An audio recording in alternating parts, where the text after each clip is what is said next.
ఒక cinema example చెప్తాను నేను. ఆ సినిమా ఇప్పుడు రిలీజ్ అయ్యి ఆడుతూ ఉన్నది. నేను పర్టికులర్గా నేమ్ చెప్పట్లా, you can find it easily. ఆ సినిమాని ప్యాకేజ్ మోడల్లో తీశారు. అంటే ఇదిగో ఇంత ఖర్చు అవుతుంది, బడ్జెట్ ఇంత ఇస్తాం నీకు, కంప్లీట్ చెయ్యి అని ప్రపోజ్ చేశారు.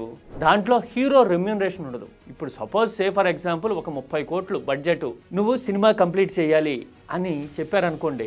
ఆ 30 కోట్లలో స్టార్ కాస్ట్ అంటే హీరోయిన్, ఇతర ప్రధాన తారాగణం ఏదో ఉంటుంది కదా, వాళ్ళందరికీ ఇచ్చే రెమ్యూనరేషన్స్ ఉంటాయి. లొకేషన్ కాస్ట్ ఉంటుంది, ప్రొడక్షన్ కాస్ట్ ఉంటుంది.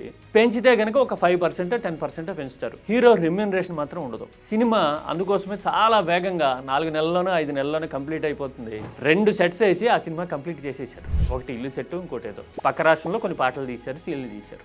అంత సింపుల్గా కంప్లీట్ చేసి ఒక రిచ్ లుక్ తీసుకురావడంలో సక్సెస్ అయ్యారు. తీరా ఆ సినిమా ప్రొడక్షన్ కాస్ట్ ఎంత అని అంటే 150 కోట్లు అని ఫర్ ఎగ్జాంపుల్ చెప్పారని అనుకోండి. ప్రొడక్షన్ కాస్ట్తో పోలిస్తే రూపాయికి 5 రూపాయలు పెరిగినట్టు ఓవరాల్ రేటు కదా. ఎందుకని అలా పెరుగుతుంది అంటే అందులో హీరో రెమ్యూనరేషన్ ఉంటుంది. వాళ్ళు దాన్ని స్టార్ వాల్యూ అంటారు. 150 కోట్లు ఖర్చు అయిందని చెప్పారనుకోండి, దాని మీద సినిమా భాషలో టేబుల్ ప్రాఫిట్ అని లెక్కేసుకుని దాన్ని 170కో 180 కోట్లకో అమ్ముతారు. అమ్మి అంత కలెక్ట్ చేయాలి అనే బెంచ్ మార్క్ పెట్టుకుని టికెట్ రేట్లు పెంచడము, బెనిఫిట్ షోలు వేయడము, 2 ప్రభుత్వాలు ఎలాగో రాజకీయంగా ఇన్క్లైన్ అయి ఉన్నాయి కాబట్టి సపోర్ట్ చేయటం ఉంటుంది.